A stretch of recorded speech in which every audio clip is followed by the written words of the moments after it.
I'm just really happy, for our players, our coaches, our support staff. A lot goes into a season, and you hope at the end of the season that you're in a position like this. And luckily for us, this is the second year we've been in this position. And you don't take it for granted because it's so hard to get here. The way you get here is with really good players and really tough players and good coaches, good assistant coaches. And these guys just have been tremendous. We finished very strong as we did last year. This regional, I think, in the Big Ten tournament was a good example of that. Our pitching was absolutely tremendous tonight. I told Taylor, his start was, you're talking about a true freshman pitching against the #1 team in the country in a regional championship game at their place. So I'll just leave it at that. And he was as good could be. And Kevin came in and did what he's done for the last 3 years. I don't even know how he does it some of the time and how he stays as consistent as he stays. But if we were going to win this game against that team tonight, it was going to be a low-scoring game, and that's exactly what it was. And these guys were tremendous in what they did. I thought Kevin Martier was outstanding behind the plate.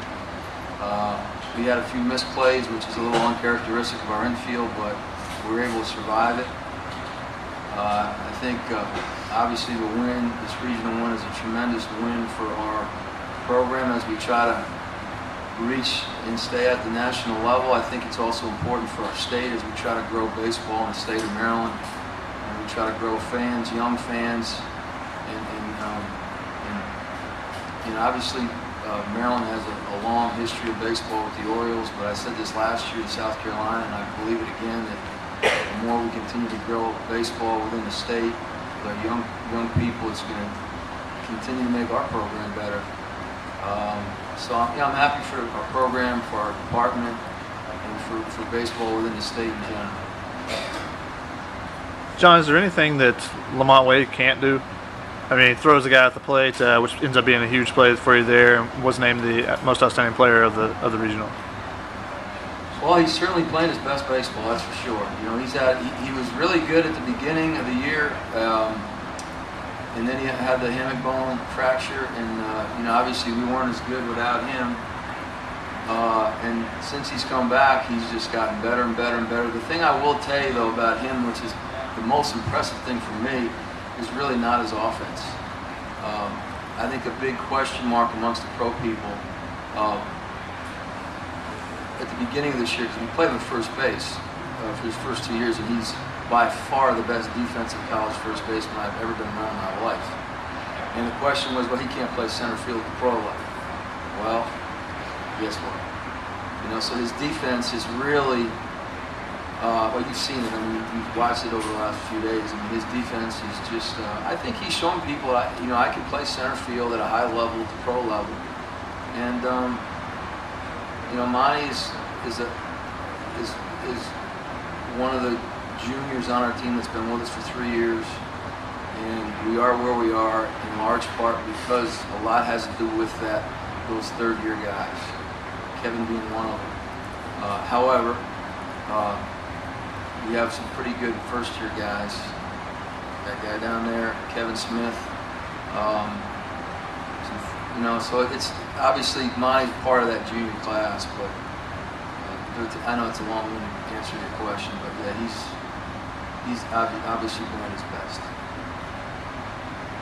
Kevin, when you're in that jam in the 7th inning and the crowd's getting into it, A, what's in your mind, and then B, why do you think you're able to have so much success in hostile environments and big games like this?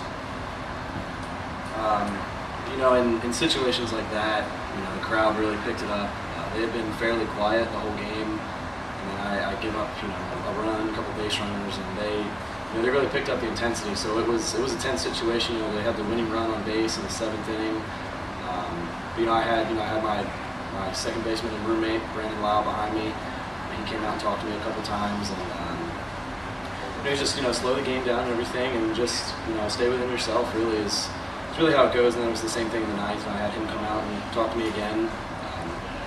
And it's really the same thing. Stay within yourself. Don't let the crowd get to you, and just make pitches when you need to. The Taylor, this was only the 5th start of your career, and you were in a hostile environment as well and had the game of your life, I think you would say.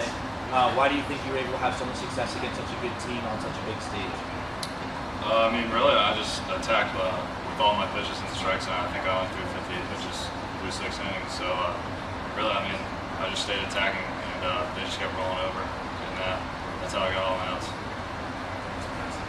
And Coach Jeff mentioned how important this is for the school and the state as well. You guys are both from Maryland.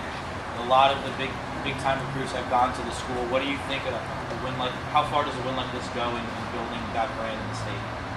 I think it's huge. I mean, it shows that we're on the uprise. I mean, from last year and now this year, it just shows that Maryland baseball is it's up and coming.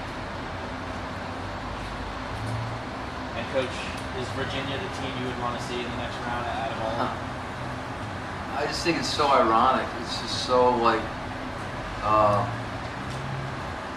it's like I can't even really. It's hard to even comment on. Those guys were very good friends of mine, Brian and Carl and Kevin. I mean, it's almost like deja vu kind of thing. Really, not just for us, but for them too. I mean, you got 2 teams that were 3 seeds that come out to California, and ironically, we're going to play a super regional against each other for 2 straight years. I mean, it kind of shows you how a little bizarro college baseball can be. Because I'm pretty sure that the big bettors in Vegas would not have bet that would have happened when they laid odds at the beginning of this week. So I'm just looking forward to staying together with our group for another God knows how long.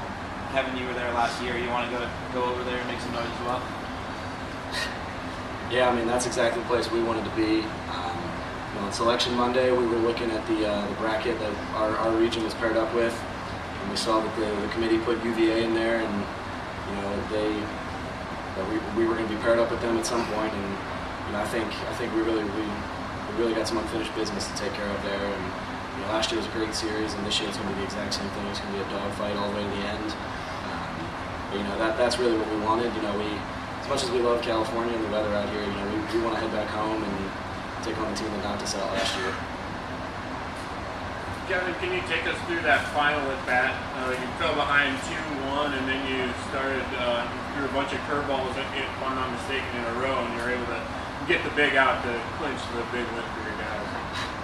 I mean, I think everyone in the stadium knew a curveball was coming on every pitch there. It was just a matter of whether he was going to hit it or not.